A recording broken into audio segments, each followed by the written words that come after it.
है। बस मैं इतना ही कहूँगा कि यहाँ केवल सिल्लीगुड़ी से नहीं, यहाँ तो मणिपुर से, दार्जिलिंग से, गैंगटॉक से, सिक्किम से, नेपाल से, भूटान से, बिहार से और बंगाल तो है ही, यूपी से, पूरे चारों ओर से, सभी स्टेटों से, सभी प्रांतों से, सभी प्रदेश से यहाँ सभी श्रद्धालु यहाँ आ रहे हैं। यज्ञ का दर्शन कर रहे हैं, 18 पुराणों का दर्शन कर रहे हैं, यज्ञ में आहुति डाल रहे हैं, भगवान शिव की पूजा कर रहे हैं और यज्ञ मंडप में बैठकर आहुति डालकर फिर शिव कथा के इस प्रांगण में आकर कथा श्रवण कर रहे हैं। आप सबसे एक ही निवेदन है कि बड़े धैर्य के साथ आप लोग कथा श्रवण करें।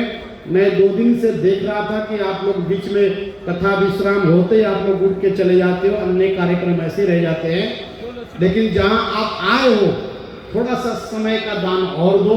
देखो जीवन में बार बार ये अवसर नहीं मिलेगा।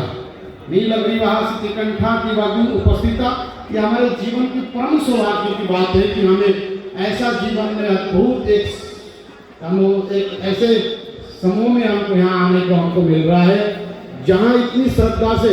आपने देखा ना कल कितने बड़े व्यक्ति यहाँ आकर, संघ के प्रचारक यहाँ आकर इतना बड़ा कार्य किया। और यहाँ हमारे बीच में हमारे मणिपुर से भवानी सुवेदी जी भी, ये बताओ हमारे बंगाल में तो मेरे ख्याल से लाखों, दार्जिलिंग में, गैंगटॉक में, बंगाल में तो हजारों लाखों आदमी हमारे नेपाली समाज के लोग हैं, लेकिन मणिपुर में तो केवल 50,000 लोग हैं। वहां जाकर देखो कितनी श्रद्धा, में गया बीच में, कितनी श्रद्धा, कितनी भक्ति और संगठन के लिए, समाज के लिए, संघ के लिए समर्पित भाव से निकलकर सेवा कर रहे हैं। तो सेवा ही परमो धर्म। हमारे जीवन में इससे बड़ा क्या धर्म हो सकता है? हमारे जीवन में इतना इससे बड़ा क्या कर्म हो सकता है? भगवान ने सीधी गीता में भगवान जी ने कहा कर्मण्येवाधिकारस्ते मा फलेषु कदाचन।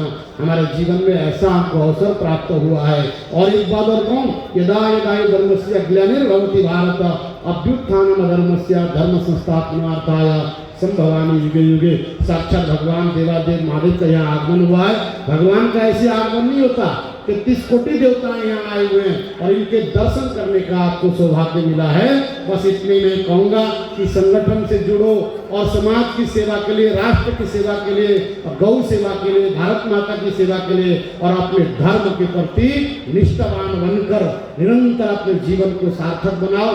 मैं इतने ही आपको कहते हुए समय ज़्यादा नहीं लूँगा क्योंकि कथा में बाधा बन रहा है। मैं आगे निवेदन करना चाहता हूँ हमारे व्यासपीठ से श्रद्धेय पूज्य हमारे बाल व्यास जी कुबेर सुवेदी जी से कि वो अपनी कथा को आगे प्रारंभ करें और आप एक एक शब्दों को, कथा को श्रवण करते हुए उसमें आप गहन देखो कर्मणो गहनुगति, यहाँ आप बैठकर जैसे भाव से जो कथा श्रवण करोगे आपको उसी प्रकार से फल मिलने वाला है। क्योंकि इससे बड़ा कोई कर्म नहीं हो सकता है, इससे बड़ा कोई भक्ति नहीं हो सकती है, इससे बड़ा कोई श्रद्धा नहीं हो सकता है। हमको परमात्मा ने इतना बड़ा परम सौभाग्य जीवन में प्रदान किया है कि हम कथा के मंडप में जाकर इतने विविध अनुष्ठानों में, यज्ञ में, इतने बड़े महायज्ञ में, रजत जयंती के पावन शुभ अवसर पर विश्व शांति, विश्व कल्याण के लिए सर्वभूत हिते रक्षा की भावनाओं से यह यज्ञ किया जा रहा है। इसमें आपकी आहुति श्रद्धा रूपी को समृद्धिशाली बनाएगा, जीवन सार्थक हो जाएगा। और मैं निवेदन करना चाहता हूँ हमारे श्रद्धेय व्यास जी से कि अपनी कथा को आगे बढ़ाएं। ओम शांति शांति।